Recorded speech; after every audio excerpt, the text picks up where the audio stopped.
If I told you that when I was active, I had much more pace than Mbappe, would you believe? Are you kidding me? What years were that?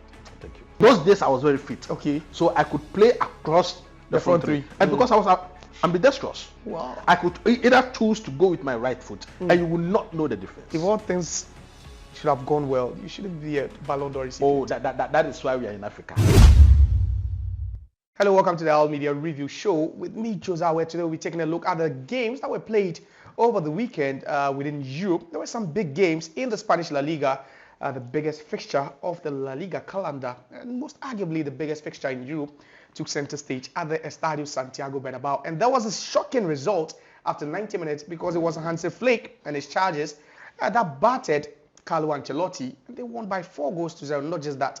Also in the English Premier League, it was at the Emirates where Arsenal could only settle for a 2-2 draw against Liverpool. But Arsenal have been left with a lot to ponder about because Saliba, who was suspended for the game, couldn't feature. And then also his defensive partner in Gabriel also left the game due to injury. So quite a lot of injury worries for Arsenal as the season progresses. But then also, the most recent news has to do with Manchester United after losing at Olympic Stadium to West Ham by 2-1.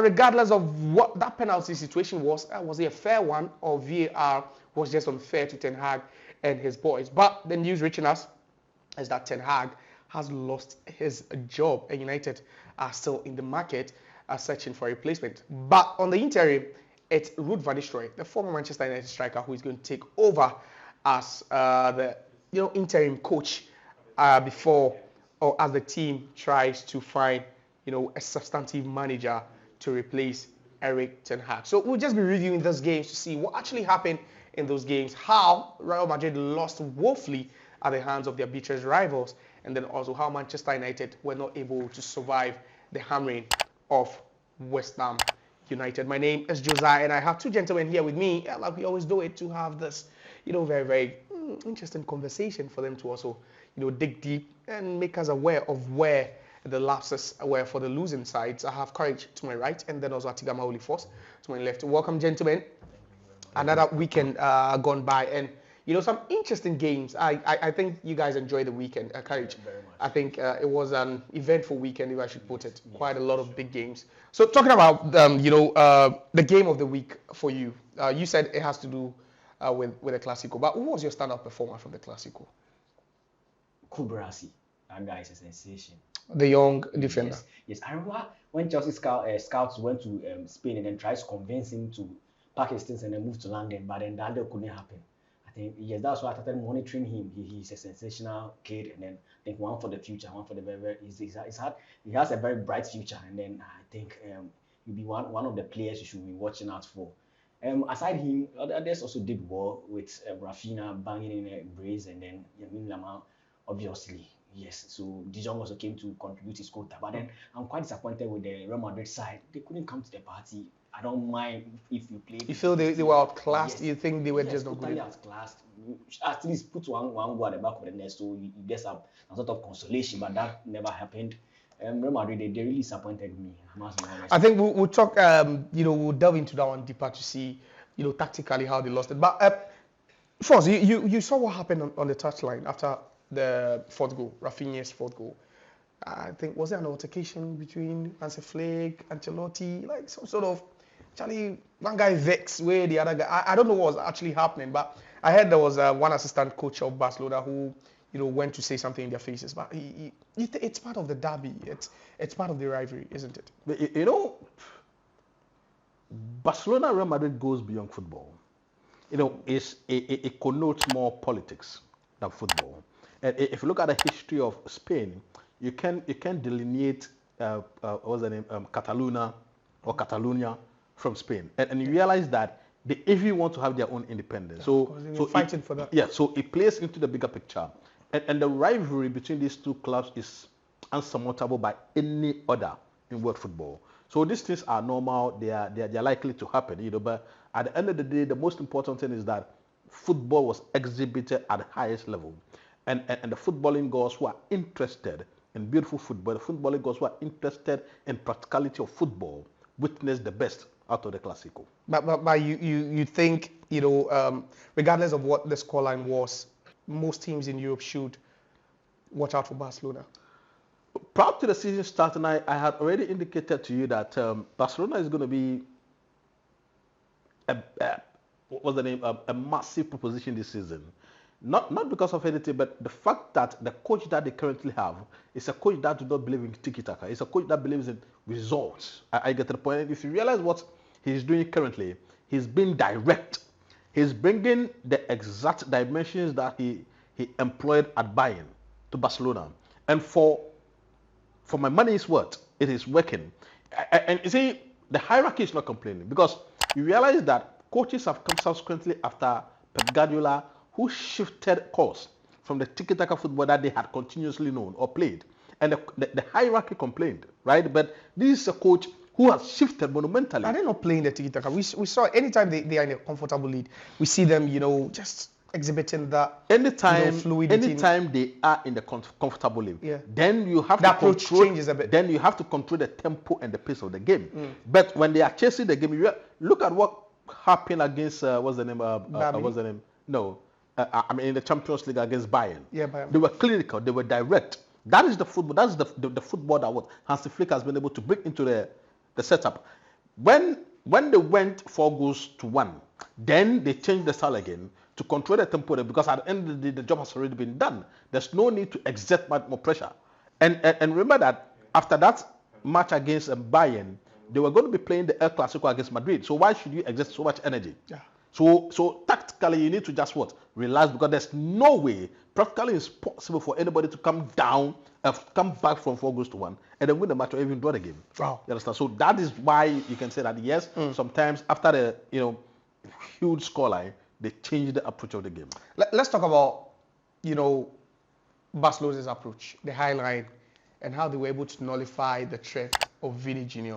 and Kylian Mbappe. Because on any day you have these two wingers. They are two of the fastest wingers we have in the world. And Madrid were caught offside 2 times in the game. You think it's high risk, high reward for Hansi Flick, or you think, on the day these two were just not good enough? I think they've mastered the acts from training grounds. You see, they played same tactical formation against Bayern during the week. And then they got a very good result. So it rose eyebrows. People started questioning how this defense will be able to contain the attack of Real Madrid with the pacing Mbappe and then Vinicius Jr., the electrifying Vinicius. But if you are being honest, they were just poor today. Yes, very, very poor. It was bad. Yes, very, very bad. Any other adjective? I don't know. Like maybe in Chile or what boom. Like they were just bad on the day, like Vini Jr. Charlie, it was bad. Yeah, so it was just a matter of they mastering the acts of defense. They knew what they were up to on the day, and then Real Madrid also lacking a player of a caliber of Toni Kroos. That penetrative pass. Yeah, you think they lacked creativity on the day? Yes, because Tchouaméni was more defensive, but then he couldn't even do well. And then Camavinga was all about keeping the ball, maybe winning 50-50 tackles and then keeping the ball. So they lacked that technical eye, that technical ability of playing the ball through the defense. That defense, splitting passes. They couldn't get anyone to do that. Militao tried us severally from the back, but just too far from center back to the opposition area. So all the time, Mbappe alone made about 8 offsides. That's somehow. You see, so at the end of the day, they made 12 offsides. How could you? So they couldn't read the defenders clearly. And then Barcelona also mastered the art. They took that from training ground straight to the field. So it quite helped them. First, I just don't know. But if you're Ancelotti, you'll be thinking, see, you've been outclassed, you were outweighted, you were outsmarted. But it looks like Madrid they were non-existent on the day. If I told you that when I was active, I had much more pace than Mbappe, would you believe? Are you kidding me? In what years were that? Thank you. No, I just want to know the in my days in Achimota, right? Straight to Cape Coast. Oh no, I'm being frank with you. Your days, Achimota and Cape when Coast. You were striking, when you used to be a winger or a striker. No, what? Those days I was very fit. No, when you used to be a striker. No, I said those days I was very fit. Okay. So I could play across the front three. And because I was ambidextrous. No, so you could use both. See, more like Greenwood. You would no. Mine is even better than Guerrero's. Cazorla. I'm telling you. No, you know what, Josiah? No, you know what? Yeah. The funny thing is that I could go a whole season using my left foot. Oh, really? So you just choose. I chose to use. Thank you. The left foot for a whole season because I was that good. Wow. I could either choose to go with my right foot, and you will not know the difference. If all things should have gone well, you shouldn't be a Ballon d'Or recipient. Oh, that is why we are in Africa. You understand? But they were poor. They were just poor. It's not about being poor, right? It's about them not using their brains. Oh, come on. No. But they tried to beat the offside trap a couple of times. Yeah. Let me explain the dynamics to you. Okay. On the pitch, among the 22 players that were on the pitch, Madrid had the fastest players on the pitch. Sure, Vini and Mbappe. Do you understand? Yeah. And the Barca setup was to play a high line. Yeah, very high line. If Vinicius Jr. and any of the back four of Barcelona were to have a foot race, there's no way that the Barcelona players will win. No. Isn't it? No. So on what basis then should you make an early move? But it's all about timing. That's what I'm saying, that it's about timing. And also the accuracy of the ball. You see, it doesn't depend on accuracy of the ball. It always does, because you could play straight to the goalkeeper. You see, some of the offside decisions some of the offside that, what's the name, Kylian Mbappe were caught in, to me, were sheer stupidity. Because a player of that caliber, a player of that experience, should realize, coaches should not teach you this. You understand? I mean, the players are playing high line. Even if Kabasi was able to, take a lead, the possibility that you are going to overhaul it is high. Just like what happened between Fulham and Manchester United. Yeah. Remember the foot race between Kyle Walker and then the Spanish guy, Traore. Adama Traore. Yeah. Do you understand? Yeah. Adama Traore had so much confidence in his play. He was going to beat him. Thank you. So he did not move early, right? For him not to be in an offside. But are we not looking at the dynamics that Barcelona were playing with a goalkeeper who was also acting as a sweeper? So you always need an accurate ball that wouldn't fall too, far away from the player. Balls did not fall far away. Okay. The problem is that the timing and the anticipation from the players were poor. Because, you see, as a centre forward or as an attacker, there are two things that you should be very critical of. Timing and anticipation, right? No matter how good you are, if you consistently find yourself in an offside position, then on what basis are you going to get goals? Do you understand? Look at the goal that Mbappe scored and was chalked off. Yeah. Fantastic ball, fantastic movement. VAR. That is why that's VAR. Now there's VAR. So you need to use your brains. I get to the point, because at the end of the day, we are no more using only the human eye to check the offside decision, but we have got technology. So you have to, at this level of experience, right, and exposure, and the number of games that he's been able to play, right, you can't be making these mistakes. And for him to have been caught offside on 8 times, or 8 times, to me, it's absurd, right? But let's come back to the tactical, understanding of the game. You see, Barcelona did not win because of their tactics. Barcelona won because the Madrid forwards were inept on the day. Because if the Madrid forwards were able to have scored the 3 clear chances that they had created, that would have been a different. That would have been a different ball game altogether. I get to the concept. So it's about functionality and poorness. Barcelona were functional with the chances that they were able to create. Madrid were poor with the chances that they were able to create. So at the end of the day, the team that needed it the most, the team that wanted it the most, is the one who won. The dynamics changes if you don't have a skillful player in the mode of running. But was it wise and prudent for him to have played Jude from the right-hand side of attack? Jude is a utility player. Yeah, but his best and most effective position is always playing through the middle. Where last season, he scored both winning goals. Playing through the middle is going to affect the pairing of Vinicius and then you just move them wide. No. If you move them wide, if you move them wide, then you need somebody who is going to penetrate from there. And that's where Jude comes in. No. You can't have 2 of the most informed players in world football who are attackers shifted wide, and then you bring in Jude Bellingham. But that's how they want to attack, isn't it? No. You see, tactically, you have to make room for the experienced players that you have, right? So on the day, you need to have balance between the spine from defense and then to attack, right? So if for you to shift Jude to the focal point, then it means that either one of Camavinga or Tchouaméni would have to go wide in the diamond. Do you understand? Remember Madrid laid up in the diamond. Yeah. They didn't go with their normal 4-3. Yes. So you have to understand the concept and be able to interpret the rules very well. And on the day, the interpretation of the rules and execution is what let them down. Quickly, after winning the Clasico, you think they're winning the league now? Quickly. No, I can't say that. Bakari, do you think after winning the Clasico? It's too early to predict. It's still too early. Yes. Right. So let's quickly switch to the EPL, where there was a big game also at the Emirates. Arsenal scored, Liverpool answered, they took the lead again, and then Mo Salah, equalized again for Liverpool, and the handles were the shared on the day. But you think it plays into the hands of Liverpool after that 2-2 draw? They both are title contenders, so it was a fair result for me. Not for the team that played away from home. No, it was a fair result. Arsenal could have won, but then due to their inconsistency these days, led to a draw.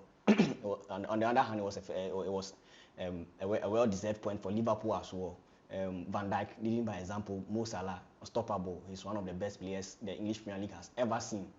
Yes. But didn't you think there were moments that Liverpool should have won the game? Because there was no Saliba, there's no Gabriel, you had Partey playing at right back, Ben White shifted to centre back, Jurien Timber picking up a knock. Like, the Arsenal team looked depleted. I think was dependent on their level of confidence on the day, because they felt they were playing away from home, so they needed to keep some sort of composure, not to rush things up. Their new manager is still studying the system, so in order not to at least go with an empty-handed, he was okay grabbing a point at least back to Anfield. And then Arsenal, on the other hand, they are more pressured. Because they at all costs want to win the league. So even without the presence of some of their key players, they still want to go all out and then prove a point. Partey playing at right back, that's not the first time. So it's something. That was a completely different back four. Yes, but yet, as we speak, Liverpool are yet to find that their first front three starters. They always rotate, so they don't have, as we speak, aside Mo Salah, there is no consistent player in that Liverpool forward line. Sometimes they try to go with the Uruguayan, what's his name? Darwin Núñez. Sometimes they want to go with Diogo Jota. At certain times Rios is there. Yes, so they keep rotating. So they don't know, as of now, they don't know their top three. So it was just a well-deserved point for both sides. Yes. Right. But first, it was a game that produced everything. There was a bit of drama. There were goals. There was some nervy moment.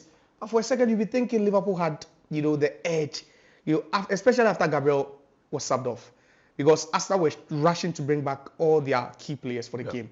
So later, it was Saka we heard was going to play, and he came to the party, he came alive, and we saw how good he was. But you still think with the performance Arsenal put up, they are still contenders, genuine contenders. For you to be able, or for you to be in the mix to win the English Premier League, you need to have so much reserve. You understand? You need to have spare capacity. And the spare capacity is going to come in if your regular players are injured or out on suspensions, right? And on the day, I can tell you for a fact that I felt unhappy for Arsenal, because Arsenal should have won that game. When they led 2-1, they coiled into a defensive shift that I was really not happy with, because Liverpool were there for the taking. The Liverpool setup was not prepared to see what Arsenal did. Because of depletion, because of the problem that they have with injuries, they did not expect Arsenal to come out like that. So they were taken by surprise. And so for them to have coiled back into their shell defensively again, I thought that Arteta should have been more expansive. Arteta should have attacked more. Because if Arteta had attacked more, they would have been able to get a third goal. Why don't you think it was just a natural reactive way for these players, especially when you see that there's no Saliba, and then there's no Saliba, but they were able to go up, right? So that tells you that what you've got Arsenal. That tells you that you've got a technical ability to get more goals. Yeah. So on what basis then should you recoil? Do you understand? To me, I can confidently say that the 2 points lost is to the disadvantage of Arsenal, because they should have won the 3 points.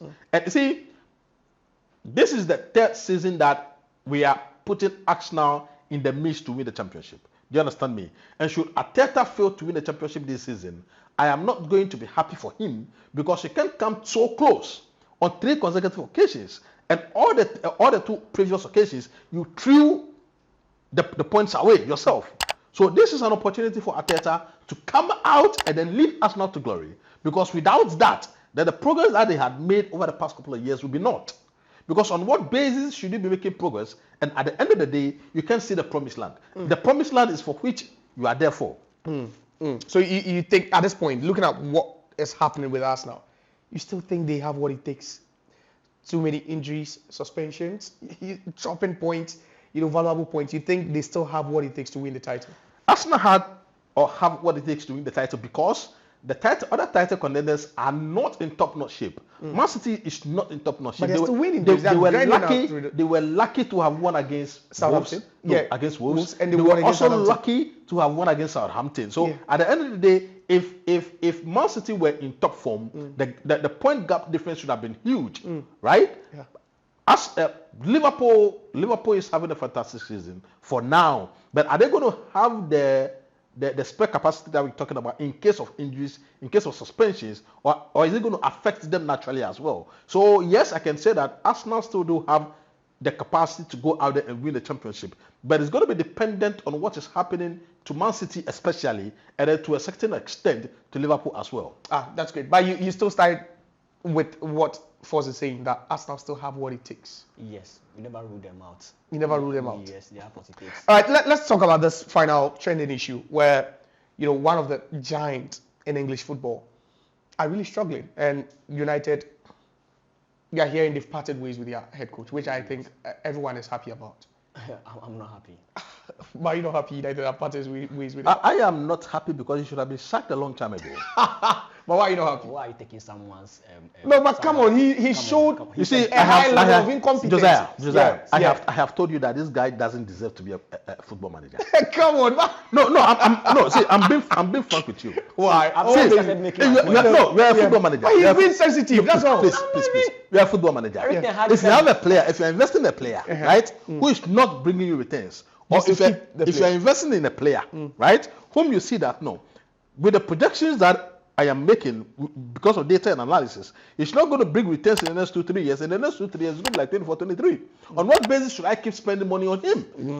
But he's only being said, he's talking from that human argument. You can't bring, see, in business, we don't bring sentiments of face. I've not even started my that is what you were going to say. That is what you've been saying. But wait, let me start off with first. What you think it was just, aside you thinking that, it was just long overdue. He should have been sacked way long. Maybe the United hierarchy had a bit of faith. Last season, what saved Ten Hag was the FA Cup he won. Okay. Do you understand? And the hierarchy agreed that, yes, there's a lack of progress, one. There's a lack of results, two. But those things are mitigated for by the numerous injuries that the team had. Yeah. Do you understand? So this season, or this summer, they went out specifically to get the players that he had requested for. Mazraoui, the Bayern center, Zexi. Every single player that he has requested for, they all have been bought at what?